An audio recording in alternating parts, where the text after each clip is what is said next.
My name's William Newnham, and this is my Collaborative Practice 2 profile video. At this current point in time, I would consider myself an experienced visual storyteller. I've known my way around a camera for years, but it's only since starting uni that I've taken this up to the next level. I've created several pieces of work, both inside and outside uni, that I'm very proud of, and I think really encapsulate my abilities as a filmmaker so far. In the past year at Leeds Beckett Uni, I've been involved in 3 short films, all of which I've had an important role in the creation of them. This time last year, myself and Henry Lightfoot co-directed an experimental short called Songbird Blues. This was great fun to work on, but it was a massive learning curve, as I hadn't been responsible for a production of this scale before. From hosting script read-throughs with the actor, to creating a compelling shot list, to editing the film and watching it all come together. I learnt a lot about every process of filmmaking during this short. More recently, I was first AC on Stomper, where my responsibilities consisted of pulling focus on every shot, which I severely underestimated the difficulty and intricacy of, especially as the majority of the film was shot handheld, with both camera and subject constantly moving around in the set. I was also responsible for rigging the camera throughout the duration of shooting. I got very familiar with changing lenses, attaching the wireless focus motor, troubleshooting said focus motor, and making minute adjustments to the rig to ensure that it was comfortable for the DP to operate. My main role this year was Director of Photography for the short experimental film Anguilla. I worked closely with the director, breaking down his script to create what I deem as a very experimental shot list. I wanted to make this film stand out and use techniques that were fairly unorthodox, so not only did I experiment with camera angles and lighting effects, but I also had the idea to build a couple of my own camera rigs, separate to what we had on offer at uni. I conducted extensive research and planning to create both a snorri cam and a POV helmet rig. I took to YouTube to find designs that people had made before and modify them to fit my needs. For the snorri cam, I attached a wooden panel to a weightlifting belt with backpack straps running over the shoulders, a lighting plate to the wood, with the C-stand knuckle holding a heavy-duty friction arm that the camera could thread onto. The results turned out better than I could have imagined, and are really going to add an extra element to the film. The POV helmet rig was a little simpler, consisting of a motorbike helmet with these things called cheese plates bolted to the top, sides and back. These meant I could thread friction arms into the helmet to hold a camera in place in front of the operator, and a battery on the back of the helmet to counterweight the camera.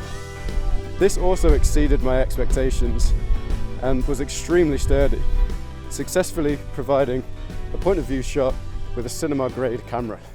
I'm excited to see how Anguilla turns out and experience shots from my homemade rigs on the big screen.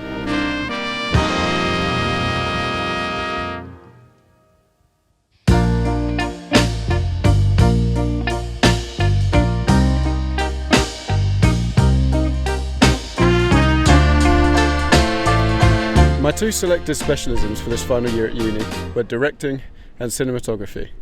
I chose directing as it was something that really interested me, as you can oversee the creation of a film in its entirety, and was something that I was really lacking knowledge and experience of. Cinematography, on the other hand, I felt I already had fairly extensive knowledge of, but there's always more to learn. In the directing seminars, we were shown clips from various interesting films and music videos, and broke down what decisions could have been made and why. Discussing these creative decisions with the class helped me to understand different methods of directing, and I've been applying them to my work ever since. The cinematography seminars had a more hands-on, practical approach. We had access to lots of industry-standard kit to test and familiarise ourselves with. Having Phil there with us at all times was very, very useful, as I could pick his brain and learn so much about his approach to filmmaking. Just a quick insert. I want to touch on the subject of green filmmaking. While we're in the stressful midst of making a film, our green footprint can often slip our minds, and if we don't consider our environment while we're working, we run the risk of causing damage to it. I always try my best to make a conscious effort to be as green as possible, both on and off of set.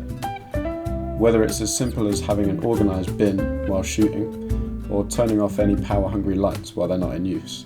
A little can go a long way, and if everyone shared the same views, we'd find ourselves in a better world because of it.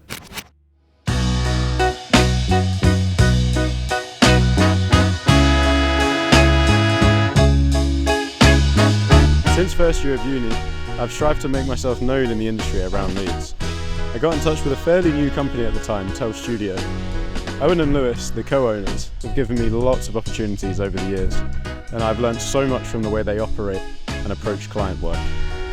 In the last year, I've worked on several projects with them and been introduced with lots of influential people in the industry. More recently, I've been working with one of Owen's old contacts at Yorkshire Dance and Northern Ballet. I got the opportunity to film several shows and help develop an upcoming refresh to their website.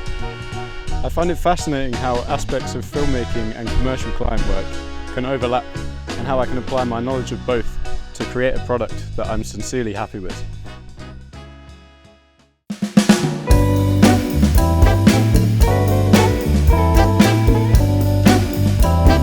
I've been pondering for years what I want to go into upon leaving uni.